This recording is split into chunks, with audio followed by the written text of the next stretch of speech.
So what happens to the region when you have major disturbances, like a species disappears entirely, or heck, you get major changes to climate? A fire runs through an area. We're going to talk about what happens after a major disturbance, and then how you have what's known as ecological succession. That is, new organisms come in and start living in that area. Some species are termed environmental engineers. They change their environment to suit themselves, and when that happens, the other organisms around them have to adapt. They have, it might change what organisms live in that area. Humans, as you can imagine, are one of the major environmental engineers on the planet. We go through and we change the environment to suit us. We change woodland to be housing developments. So what happens to the organisms that used to live there? They're displaced, or they have to adapt new behaviors.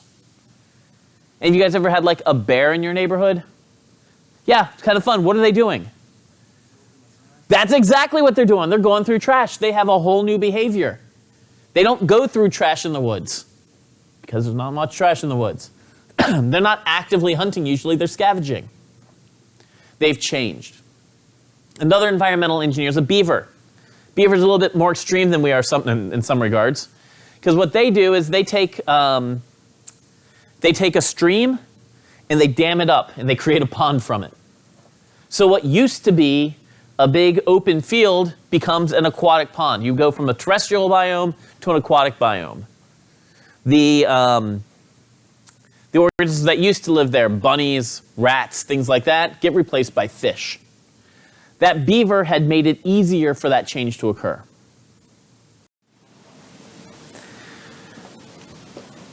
Other times a biome will change will be if there's a disturbance. Disturbances could be anything from storm, fire, flood, drought, heck, human activity, humans coming and clear cutting, whatever. A disturbance is anything that removes organisms or alters the resources available. So you can imagine fire alters resources. So once you have a disturbance, species diversity and composition changes. Here you can see it used to be, there's a fire, and the fire wiped out all of the foliage on the ground. What grows back maybe not be the same as what was there originally.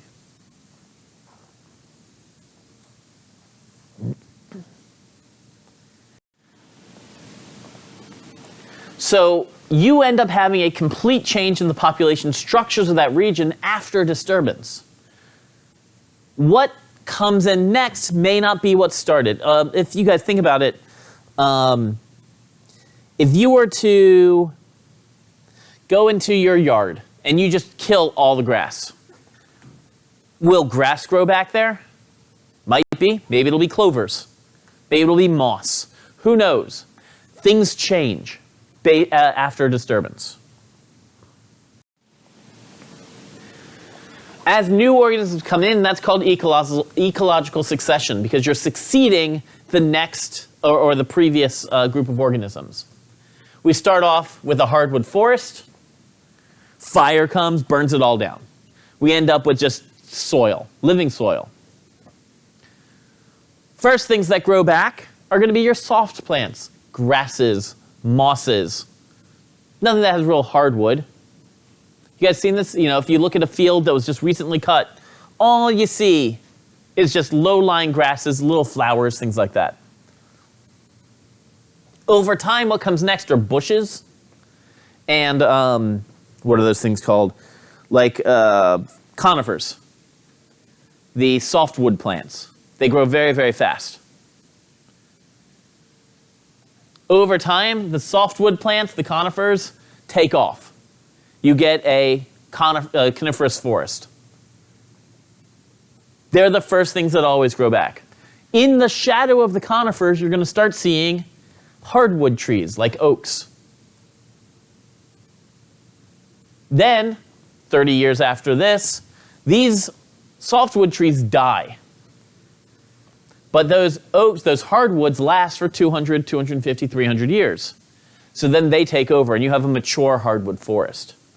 You can tell broadly when a disturbance occurred based on what plants are around at any given point. If you see no trees, it happened in the last year or two. If you see bushes and small pines, it happened in the last 4 or 5 years. If you see mainly pine trees, about 20 years, 30, maybe 40. If you see mainly oaks, the last disturbance was about 60 or more years ago.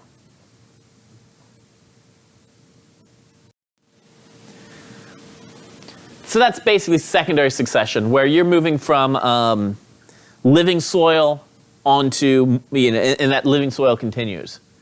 Sometimes, though, you have to inhabit bare rock. You're back to square one. All of life, including all the microbes in the soil, was killed. That's going to be called primary succession.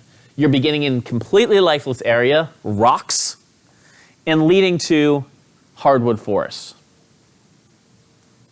Typically, the process begins anew after volcanic eruption. We talked about Krakatoa exploding. That was primary succession. You wiped out everything, including the bacteria in the soil, and you started from scratch. So here we've got an erupting volcano. You see this actually right now in Hawaii.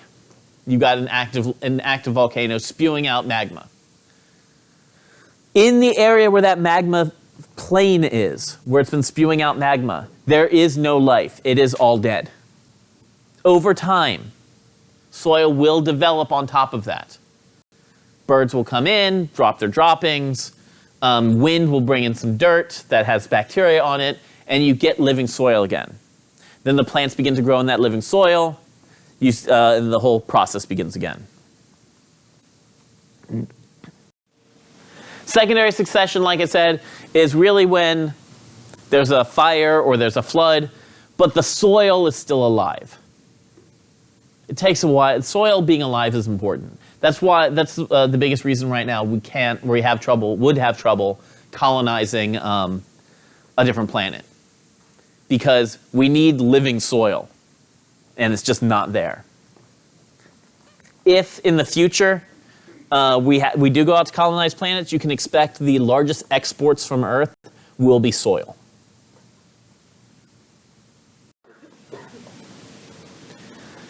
Now, some organisms are going to come into the process later than other organisms. They have what are termed temporal interactions. One organism may set the stage for the next one, or it may actively try to stop the next one from interacting. You have early arriving species meet late arriving species. And that often leads to conflict. And I'm not saying in this image I have an image of colonists interacting with Native Americans. There was conflict very quickly. One group made it a lot easier for the other one to come in. I remember there are stories of the colonists feeling like the Americas were the Garden of Eden, because everywhere they went, they found food just growing on the in the forests, growing everywhere. Well, it didn't happen naturally. The Native Americans had set up, this is where we're growing our food. They took care of it. They learned different ways that species interact with each other. So by the Native Americans setting up all of this food, it made it a lot easier for the colonists to come in.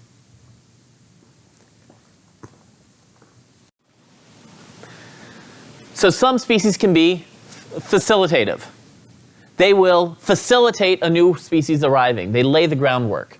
Beavers, for instance, lay the groundwork for fish inhabiting the plain, because they flood it and it'll create the new habitat. So they facilitate the arrival of a new species. Other species might be inhibitive. They stop new species from coming in, like big oak trees. Oak trees put out secondary metabolites that stop other organisms from growing. So they're preventing new organisms from taking root and colonizing. Or you might have a group that is tolerant. Neither species really cares about the other one. It's a monkey with a kitten. The monkey doesn't care, the kitten doesn't care. The monkey's not making it any easier for the kitten to survive. The kitten's not making it any easier for the monkey. They are neither a detriment nor a bonus. So there we go. That is how species interact with each other.